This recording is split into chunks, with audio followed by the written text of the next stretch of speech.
Hello friends, मैं यशवंत कुमार स्वागत करता हूं आपका फिनोमिनल स्टडीज में। और आज हम देखेंगे मैथ के सिलेबस के बारे में, यानी वो टॉपिक्स जो हटाई जा चुकी हैं और वो टॉपिक्स जो आपको 2021 के एग्जाम में पढ़ना है। ठीक है फ्रेंड्स, सो आइए शुरू करते हैं बिना समय जाया किए। तो देख सकते हैं फ्रेंड्स, मैंने यहाँ पे बहुत ही बढ़िया से डायग्राम तैयार किया है जिससे आप आसानी से समझ पाएंगे कि कौन कौन से चैप्टर्स से कौन कौन से टॉपिक्स को हटाया गया है और क्या इसका फ्यूचर एस्पेक्ट है। और फ्यूचर एस्पेक्ट की बात करें फ्रेंड्स, तो फ्यूचर एस्पेक्ट कहने का मतलब यह है कि अगर आप भविष्य में साइंस को मैथ स्ट्रीम के साथ यानी फिजिक्स केमिस्ट्री मैथ के साथ कंटिन्यू करना चाहते हैं तो आपको वो डिलीटेड टॉपिक्स पढ़नी है या नहीं है। ठीक है, और फिर हम ये भी बात करेंगे कि एनसीईआरटी में वो कौन से चैप्टर्स हैं जो रिमूव्ड हो चुके हैं इन टॉपिक्स के मद्देनजर रखते हुए। ठीक है फ्रेंड्स, सो शुरू करते हैं। सो चैप्टर फर्स्ट जो आप देख रहे हैं वो है रियल नंबर्स फ्रेंड्स, और इससे जो हटाए गए टॉपिक हैं वो है यूक्लिड डिवीजन लेमा। अब कोई फ्यूचर एस्पेक्ट है या नहीं है, तो बात करें अगर फ्यूचर एस्पेक्ट की फ्रेंड, तो sorry it is written wrongly. इसका फ्यूचर एस्पेक्ट देखा जा सकता है फ्रेंड्स, लाइक आप अगर 11th-12th में मैथ के साथ कंटिन्यू करते हैं तो आपको वहां पे डिवीजन एल्गोरिदम का यूज आता है। ठीक है फ्रेंड्स, अब बात करते हैं कि क्या वो चैप्टर्स हैं जो इस टॉपिक से रिलेटेड एनसीईआरटी के एक्सरसाइजेज में हटाए गए। तो बात करें फ्रेंड्स, तो आप सभी ने चैप्टर 1 ऑफ कोर्स पढ़ चुका होगा। अब सोचने वाली बात यह है कि क्या यूक्लिड डिवीजन लेमा के अलावा रियल नंबर्स में कुछ विशेष है? No friends, like HCF LCM और उसके बाद कुछ तो बच नहीं जाएगा। लाइक द फर्दर प्रूविंग्स जो भी हैं वो इसी लेमा पे बेस्ड है। सो ऐसा कोई चैप्टर आप नहीं कर सकते हैं जो कि पर्टिकुलरली हटाया जा सके। ठीक है फ्रेंड्स, लाइक चैप्टर 1 में ऐसी कोई एक्सरसाइज एनसीईआरटी बेस्ड नहीं है जिसको हटाया जा सके। कोई सिग्निफिकेंट चेंज नहीं है मेरे दोस्तों। सो आप समझ लीजिए कि एनसीईआरटी में कोई ऐसा एक्सरसाइज नहीं है जिसे आप स्किप कर सकते हैं, इसको आपको कंटिन्यू करना होगा। अब बात करते हैं नेक्स्ट, जो चैप्टर 2 आपको दिखाई दे रहा है पॉलिनोमियल्स। यहाँ पे डिवीजन एल्गोरिदम से रिलेटेड जो सिंपल प्रॉब्लम्स हैं उनको हटाया जा चुका है।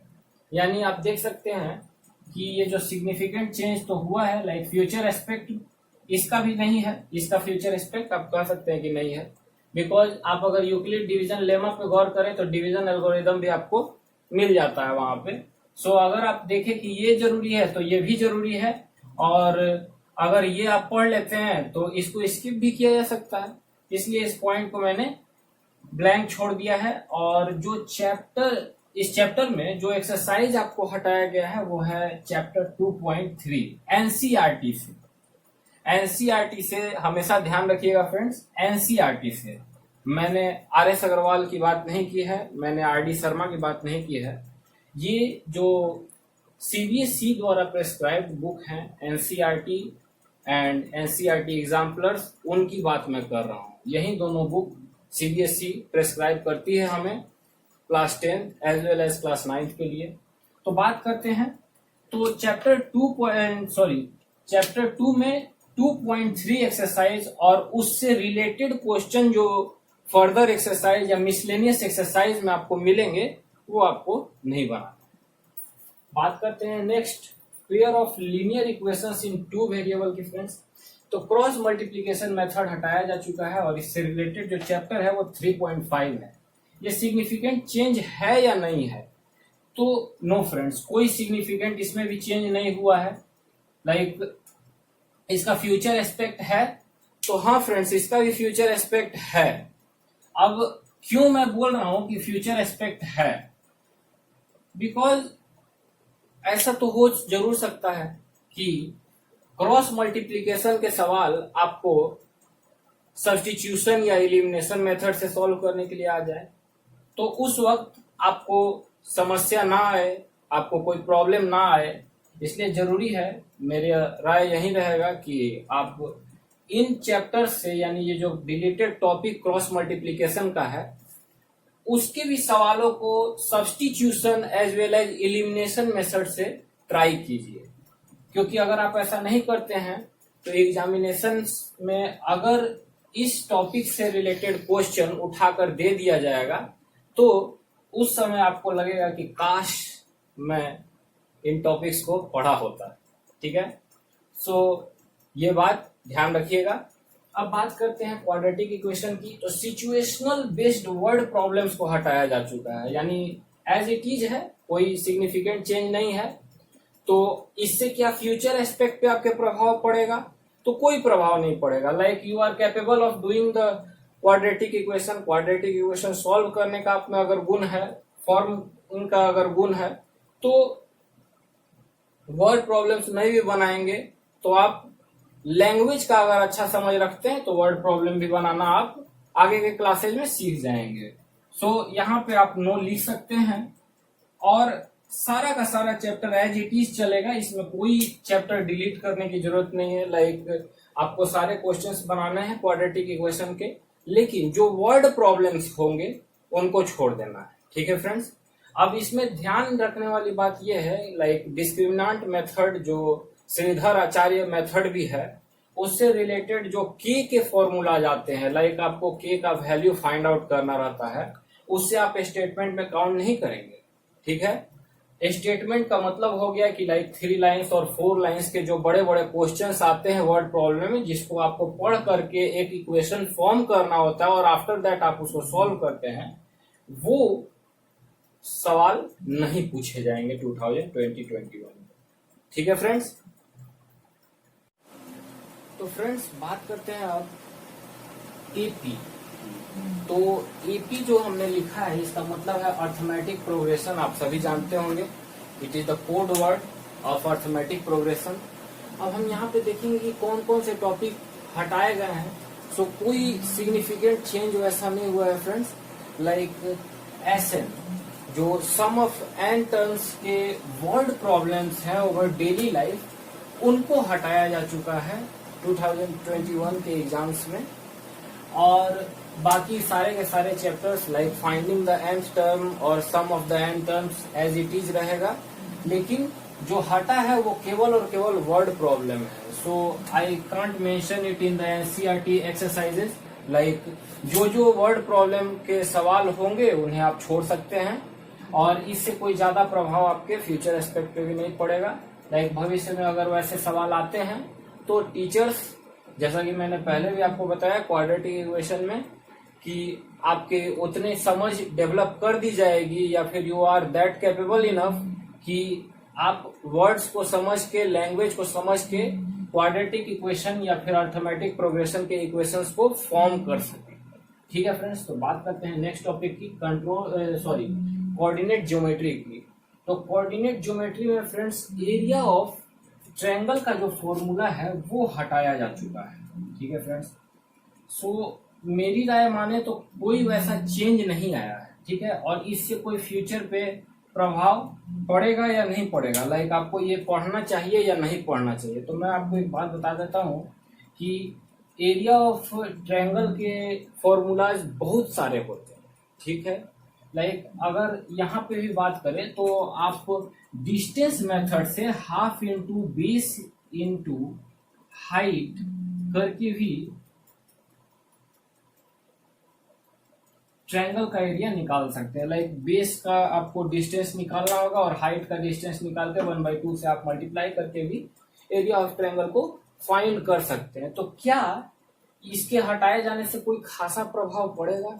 नो फ्रेंड्स, कोई खासा प्रभाव नहीं पड़ेगा। आगे भी आप देखेंगे बहुत सारे मेथड्स होते हैं। लाइक एरिया ऑफ ट्रायंगल के जो फॉर्मूला है वो एरिया ऑफ ट्रायंगल के मद्देनजर हटाए गए हैं। ठीक है, ना कि कोलिनियरिटी के लिए। लाइक आप देखते हैं कि एरिया ऑफ ट्रायंगल का यूज कोलिनियरिटी के लिए भी होता है। ठीक है फ्रेंड्स, सो इसके हटाए जाने से कोई खासा प्रभाव नहीं पड़ा है। जहां तक बात करें फ्यूचर एस्पेक्ट की, तो इसको आपको आगे पढ़ना चाहिए या नहीं पढ़ना चाहिए, तो हाँ, इसको आपको आगे कंटिन्यू करना चाहिए। लाइक इसके हटने से या फिर अगर आप इसको नहीं पढ़ते हैं तो you will miss the concept और some short methods and formulas to solve the bigger questions easily. ठीक है, तो it is up to you. एक छोटा सा फॉर्मूला ही तो है, लाइक 1/2 इंटू, लाइक एक छोटा सा फॉर्मूला ही तो है कि like 1/2 into x1 y2 minus y3 plus x2 y3 minus y1 and then plus x3 y1 minus y2। तो बहुत छोटा सा फॉर्मूला है और हम इसके ट्रिक्स को भी या टिप्स को भी देखेंगे जिससे आप आसानी से इसे याद कर सकते हैं। तो it is up to you, आप छोड़ना चाहे तो छोड़ सकते हैं, लेकिन मेरी राय में इसे छोड़ने का कोई लाभ नहीं है। लाइक इसके फॉर्मूला को हटाया गया है, बट आपसे पूछा जा सकता है। लाइक आप चैप्टर 1 सॉरी ये कोऑर्डिनेट ज्योमेट्री के फर्स्ट एक्सरसाइज में आपने देखा होगा कि लाइक पैरेललोग्राम्स और रेक्टेंगल्स के भी एरिया निकालने के लिए आपको आते हैं। तो आप क्या करते हैं फ्रेंड्स, लाइक ऐसा अगर एक रेक्टेंगल या ट्रायंगल दिया हुआ है तो you can easily separate it with the diagonals of it, और डायगोनल सेपरेशन के बाद फिर आप इसको डिवाइड करके फिर वापस डिस्टेंस मेथड लगा करके और इसको सॉल्व करते हैं। तो इससे कोई खासा प्रभाव नहीं पड़ेगा, आपको पढ़ लेना चाहिए।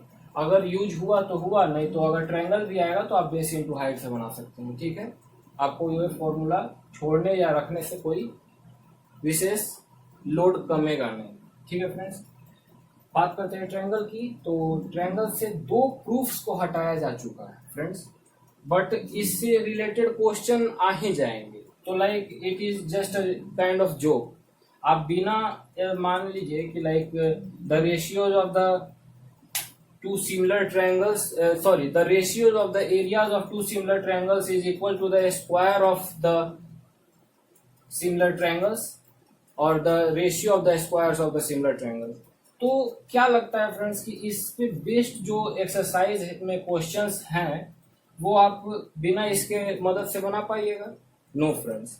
सो इसको हटाए जाने से लाइक पहले भी ये पूछा नहीं जाता था, इस पे बेस्ड सवाल ही आते थे, तो इसके हटाए जाने से कोई खासा प्रभाव नहीं पड़ा है। फिर भी आप अगर गौर करना चाहें, like second remove topic is converse of Pythagoras theorem, तो आपको पाइथागोरस पढ़ना ही पड़ेगा।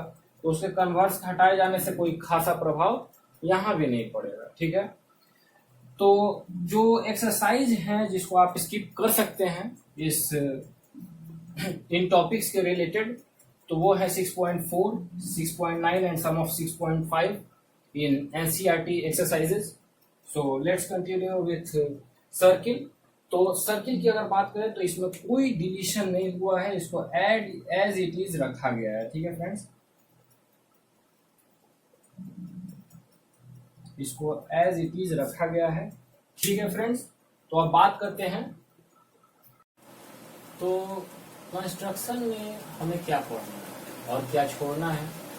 तो कंस्ट्रक्शन में friends triangle similar to given triangles का जो कंस्ट्रक्शन है उसे आप स्किप कर सकते हैं और इससे आपके फ्यूचर एस्पेक्ट पे कोई प्रभाव नहीं पड़ेगा। लाइक आप आराम से इसको एस्पेक्ट स्किप कर सकते हैं, कोई बहुत ज़्यादा जरूरी ये नहीं है। ठीक है, और जो सवाल है जिसे आप एनसीईआरटी के एक्सरसाइज में स्किप कर सकते हैं वो है 11.1 का 2 से क्वेश्चन नंबर 2 से क्वेश्चन नंबर 7 तक। और फर्दर अगर ऐसे कोई सवाल आते हैं तो उसे भी आप स्किप कर दीजिएगा, कोई ज़्यादा गौर करने की जरूरत नहीं है। Like triangles and similar triangles के जो सवाल हैं उनको। अब बात करते हैं friends introduction of trigonometry and trigonometric identities की। इससे पहले कि हम जिक्र करें डिलीटेड सिलेबस का, मैं आपको बता देना चाहता हूं कि ये दोनों जो 9th और 10th चैप्टर हैं वो एक्चुअली एनसीईआरटी में चैप्टर 8 में आते हैं। इस बात पे कोई डाउट मत रखिएगा कि लाइक सर आप 8.3 ही मेंशन क्यों किए हैं। ये दोनों के जो टॉपिक्स, जो डिलीटेड टॉपिक्स यहाँ पे दिखाए जा रहे हैं, वो 8.3 को आप अगर स्किप कर देते हैं तो मेकअप हो जाएगा। बट वेट, अब हम ये देखेंगे कि क्या ये जो टॉपिक हटाए गए हैं वो एक्चुअली में हटाए गए हैं या केवल आप सोच रहे हैं कि हट चुके हैं और ऐसा इसका यूज आपको आगे मिलेगा। तो देखिए फ्रेंड्स, इंट्रोडक्शन ऑफ ट्रिग्नोमेट्री, और जिसमें कि motivated the angles which are defined at 0 to 90 degree.